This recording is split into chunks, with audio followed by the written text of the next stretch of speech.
कहानी की शुरुआत ताओ नाम के एक आदमी से होती है जो अपनी बस्ती के लोगों के साथ शिकार पर आया था। थोड़ी जांच के बाद इसने अपने तमाम साथियों को शिकार के लिए तैयार होने का हुक्म दे दिया और इस बार इनका शिकार था जंगली भैंसों का एक झुंड जो इनसे थोड़े फासले पर मौजूद था।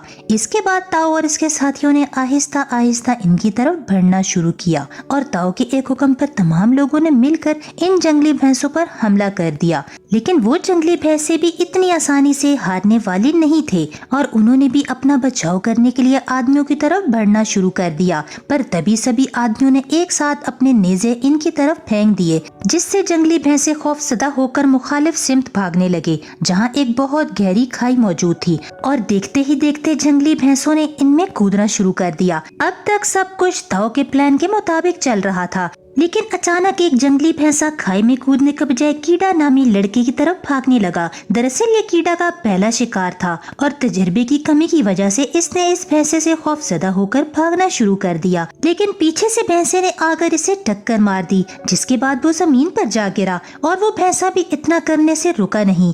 वो एक बार फिर से घूमकर कीड़ा की तरफ भागने लगा और इस बार वो इसे उठाकर सीधा खाई की तरफ फेंकने लगा। ताओ ने पीछे से इस जंगली भैंसे पर से हमला तो किया, पर पेट में नेज़ा लगने के बावजूद भी वो जंगली भैंसा सीधा खाई में जाकर कूद गया। ताओ और इसके साथी फौरन ही कीड़ा को बचाने के लिए खाई की तरफ भागे, पर उन्होंने वहां जाकर देखा कि कीड़ा एक पत्थर के सहारे लटका हुआ था, पर वो ज्यादा देर तक पत्थर को पकड़ नहीं पाया और जल्दी हाथ छूटने की वजह से नीचे गिर गया। लेकिन खुशकिस्मती से कीड़ा सीधा खाई में नहीं गिरा, बल्कि वो एक बड़ी चट्टान पर गिरकर बेहोश हो गया था। दर हकीकत कीड़ा ताओ का बेटा था और इसीलिए ताओ नीचे जाकर कीड़ा को बचाना चाहता था, लेकिन इसके साथियों ने इसे ऐसा करने से रोक दिया।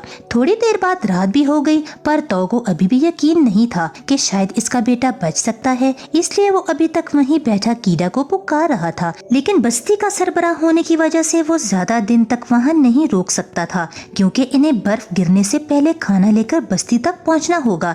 इसलिए अगली सुबह भारी दिल के साथ ताओ ने कीड़ा की आखिरी पूजा करने के बाद वहां से निकलने का फैसला किया और वहां ही नीचे पड़े कीड़ा को भी अभी होश नहीं आया था। पर थोड़ी ही देर बाद इसके ऊपर एक चील की नजर पड़ी और अपने सामने इतना अच्छा खाना देखकर वो फौरन कीड़ा के पास पहुंच गई। लेकिन जैसे ही वो कीड़ा को खाने के लिए आगे बढ़ी तो इसे फौरन होश आ गया और इसने एक ही बारी में चील को पकड़कर खुद से दूर कर दिया। खुद को इस चट्टान पर देखकर कीड़ा बहुत डर गया और मदद के लिए जोर जोर से ताओ का नाम पुकारने लगा। लेकिन जल्दी इसे मालूम हुआ कि वहाँ इसकी मदद करने वाला कोई नहीं है। पर कीड़ा ने भी सोच लिया कि वो इतनी आसानी से मरेगा तो नहीं, इसीलिए इसने लटक कर नीचे उतरने का फैसला किया। इस कोशिश में इनका पांव भी फिसल गया, लेकिन ऐन वक्त पर इसने दोबारा चट्टान को पकड़ लिया। लेकिन अब इसे नीचे से कोई सहारा नहीं मिला और वो काफी देर तक सिर्फ अपने हाथों पर लटका नहीं रह सकता था, इसीलिए इसने पूरी ताकत से इस चट्टान को थाम लिया। कुछ देर बाद इस जगह मूसलाधार बारिश शुरू हो गई और कुछ ही देर में नीचे जमा पानी ने नदी की शक्ल इख्तियार कर ली। कीड़ा को यकीन था कि अपनी जान बचाने के लिए इसके पास आखिरी मौका है और इसीलिए इसने बगैर कुछ सोचे नदी में छलांग लगा दी। और अगली सुबह जब इसकी आंख खुली तो वो एक सुनसान जगह पर था और फिर इसका ध्यान इसके पैर पर गया, जिसे वो हिला तक नहीं पा रहा था। जूते उतारने पर इसने देखा कि इसके पैर की हड्डी हिलने की वजह से इसका पैर काफी ज्यादा सूज गया था। इसने फौरन दो पत्थरों की मदद से अपने पैर को सहारा दिया, जिसके बाद वो अपनी हिली हुई हड्डी को वापस अपनी जगह पर लाया और फिर इसने अपने जूते पर लकड़ी लगाकर चलने के लिए अपने पैर को सहारा दिया। कीड़ा अपने साथियों के पास जाना चाहता था, इसलिए इसने पहाड़ी की चोटी पर जाने का फैसला किया। जहां पहुंचते ही इसकी नजर इन पत्थरों पर पड़ी जिन्हें ताओ ने अपनी पूजा के लिए इस्तेमाल किया था। इन्हें देखकर कीड़ा अंदर ही अंदर टूट गया, लेकिन फिर इसे कुछ आवाजें सुनाई दी और जब इसने गौर से देखा तो इसकी नजर भेड़ियों के एक झुंड पर पड़ी, जिसे देखकर कीड़ा पूरी रफ्तार से भागने लगा। लेकिन वो भेड़ियों से ज्यादा तेज ना भाग सका। जल्दी वो इसके बिल्कुल करीब आ गए तो इनसे बचने के लिए इसने एक सूखे दरख्त पर चढ़ने का फैसला किया और इसी दौरान एक भेड़िए ने इसका पैर पकड़ लिया। लेकिन कीड़ा ने फौरन चाकू निकालकर भेड़िया को मार गिराया, जिसके बाद वो भेड़िया जमीन पर गिर पड़ा। लेकिन अभी भी इसके साथी इस दरख्त के नीचे ही खड़े थे, इसलिए कीड़ा ने इनकी जाने तक इसी दरख्त पर रुकने का फैसला किया। इसके बाद इसे पूरी रात इसी दरख्त पर गुजारनी पड़ी और अगली सुबह जब इसकी आंख खुली तो इसने देखा कि भेड़िए अपने जख्मी साथी को वहीं छोड़कर वहां से चले गए थे। कीड़ा ने सबसे पहले अपने चाकू को एक लकड़ी से बांधकर अपने लिए हथियार बनाया, जिसके बाद वो जख्मी भेड़िए के करीब गया ताकि इसे मार सके। लेकिन इसे इस तरह जख्मी हालत में देखकर कीड़ा का दिल पिघल गया और इसने भेड़िए की जान बचाने का फैसला किया। जिसके बाद इसने अपनी हिफाजत के लिए सबसे पहले भेड़िए के मुंह को रस्सी की मदद से बांधा और फिर इसे अपने कंधे पर उठाकर एक गार की तरफ चल पड़ा, जहाँ पर जैसे तैसे उन्होंने रात गुजारी। अगली सुबह कीड़ा कुछ जड़ी बूटियां तोड़कर अपने जख्म पर लगा ही रहा था कि तभी भेड़िए ने अपने मुंह के गिर्द बंधी रस्सी खोल दी। ये देखने के बावजूद भी कीड़ा सुकून से बैठा रहा और कुछ ही देर बाद उसने भेड़िए को पानी देने की भी कोशिश की, पर वो भेड़िया अपने दांत दिखाकर कीड़ा को डरा रहा था। लेकिन कीड़ा ने फिर भी खुद को पुरसुकून रखा और इसे पानी देने की कोशिश की और कीड़ा का ये सलूक देखकर भेड़िया भी पुरसुकून हो गया। जिसके बाद इसने कीड़ा के दिए हुए पानी को भी पिया। कीड़ा ये देखकर बहुत खुश हुआ और थोड़ी ही देर बाद इसने भेड़िए के जख्म पर चिपके हुए कीड़े भी निकालकर भेड़िए को खाने के लिए दे दिए। लेकिन वो जानता था कि इन्हें जिंदा रहने के लिए शिकार करने की जरूरत है। इस जरूरत को पूरा करने के लिए इसने अगले दिन एक खरगोश का शिकार किया और जब वो इसे पकाने के लिए आग जलाने की कोशिश कर रहा था तो इस भेड़िए ने आगे बढ़कर इससे खरगोश छीनने की कोशिश की। लेकिन कीड़ा जानता था कि भेड़िए को काबू में रखने के लिए इसे खुद को ज्यादा ताकतवर दिखाना होगा, इसलिए इसने फौरन ही भेड़िए को डराकर पीछे हटाया और अपनी ताकत दिखाने के लिए इसने जमीन पर पड़े खरगोश को दांतों से चबाना शुरू कर दिया, जिसे देखकर भेड़िया खामोशी से अपनी जगह पर बैठ गया। इस रात कीड़ा ने बहुत दिनों के बाद खाना खाया और दूसरी तरफ भेड़िया खामोश बैठा कीड़ा को देख रहा था।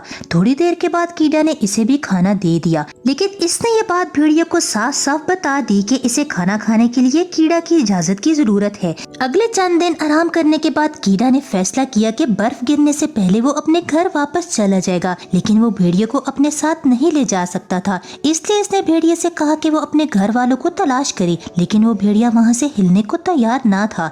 इसलिए कीड़ा ने इसे वहाँ छोड़कर अकेले घर जाने का फैसला किया। लेकिन जैसे ही वो बाहर आया, भेड़िया आहिस्ता आहिस्ता इनका पीछा करने लगा। कुछ देर इसी तरह चलने के बाद कीड़ा ने परेशान होकर भेड़िए को भगाने के लिए एक लकड़ी इसकी तरफ फेंकी ताकि इसे भगा दे। लेकिन भेड़िए ने डरकर भागने के बजाय इस लकड़ी को उठाया और कीड़ा के आगे भागने लग गया।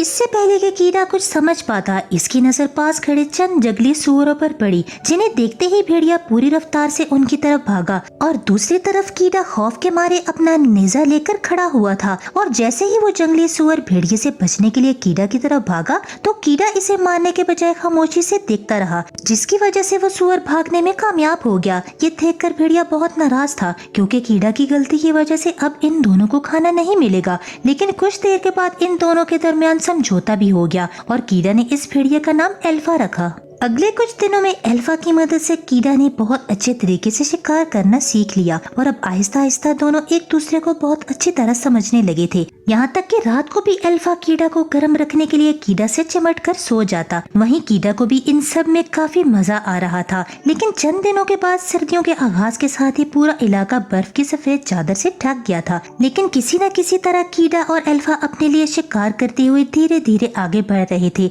लेकिन एक दिन पैर के नीचे की बर्फ टूटने की वजह से कीड़ा सीधा पानी में गिर गया और अब इसे ऊपर आने का रास्ता नहीं मिल रहा था, जबकि एल्फा भी अपने वजन से बर्फ को तोड़ने की कोशिश कर रहा था। लेकिन इसका वजन इतना नहीं था कि वो बर्फ को तोड़े। थोड़ी देर तक कोशिश करने के बाद बिला आखिर कीड़ा ने अपने चाकू की वजह से अपने लिए एक रास्ता बना ही लिया, जिसके बाद एल्फा की मदद से वो किसी तरह ऊपर आया। अगले दिन रास्ते में कीड़ा की नजर खेमे के बाहर बैठे एक आदमी पर पड़ी, जिसे देखते ही वो खुशी से उछल पड़ा। लेकिन जैसे ही वो इस शख्स के पास पहुंचा तो इसने देखा कि वो आदमी पहले ही बर्फ से जमकर मर चुका था। इसके बाद वो खेमे के अंदर गया और खाना तलाश करने की कोशिश की, मगर कोई फायदा ना हुआ। कीड़ा ये देखकर बहुत मायूस हुआ, लेकिन वो किसी भी कीमत पर अपने खानदान से मिलना चाहता था। इसलिए वो दोनों एक बार फिर अपने सफर पर निकल पड़े। थोड़ी देर बाद उन्होंने देखा कि आगे से बर्फ का तूफान आ रहा है। इन चीजों को मजीद मुश्किल बनाने के लिए उन्होंने देखा कि कुछ शिकारी कुत्ते भी इनके पीछे आ रहे हैं। कीड़ा ने अपने दिमाग का इस्तेमाल करते हुए एल्फा के साथ एक गार की तरफ भागना शुरू कर दिया।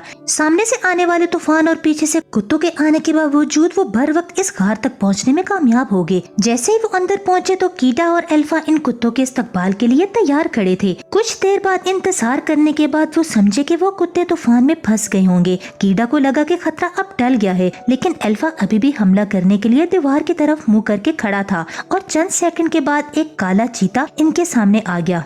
जिसने कीडा को देखते ही इस पर हमला कर दिया और कीडा को बचाने के लिए अल्फा इस चीते के सामने आ गया, जिसके बाद इन दोनों के दरमियान लड़ाई शुरू हो गई। कीडा पहले तो बहुत खौफजदा था, लेकिन वो जानता था कि अगर इसने चीते को नहीं मारा तो वो अल्फा का जिंदा रहना नामुमकिन है। इसलिए अपनी तमाम तर हिम्मत जमा करते हुए इसने चीते की तरफ एक तीर चला दिया, जिसके लगते ही वो चीता जमीन पर गिर पड़ा। चीते के नीचे गिरते ही कीडा ने अल्फा को आवाज लगाई, जो चीते के साथ ही पड़ा हुआ था। कीडा के बार बार पुकारने के बाद अल्फा ने थोड़ी ही देर बाद खुद को चीते की गिरफ्त से आजाद करवा लिया। वो कीडा की तरफ भागा, लेकिन जख्मों की वजह से दोबारा नीचे गिर गया।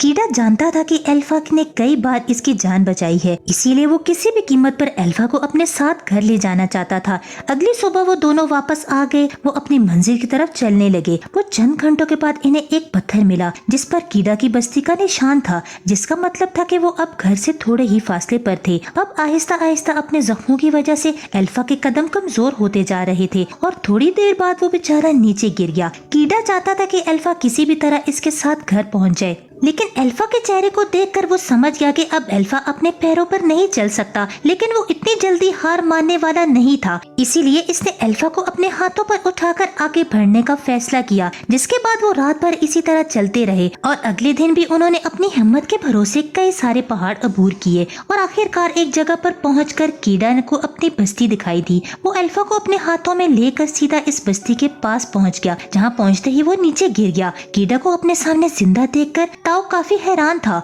और इसने फौरन अपने बेटे को पकड़ लिया और तभी कीडा की माँ भी वहाँ पहुँच गई, जिसने अपने बेटे को दोबारा देखने की उम्मीद ही छोड़ दी थी। कीडा भी अपने वालिदैन को देखकर बहुत खुश था, लेकिन फिर से इसने अपने वालिदैन को किसी भी कीमत पर अल्फा को बचाने को कहा, जिसके बाद वो बेहोश हो गया। और जब इसकी आँख खुली तो इसे मालूम हुआ कि अल्फा ने कई सारे बच्चों को जन्म दिया है, जिसका मतलब ये था कि अल्फा दरअसल एक मादा भेड़िया था जो अपने पूरे सफर में पेट से थी, लेकिन इसके बावजूद भी इसने कीडा का पूरा साथ दिया। ये जानने के बाद कीडा के मन में अल्फा को लेकर प्यार और ज्यादा बढ़ गया और ये कहानी यहीं खत्म हो जाती है।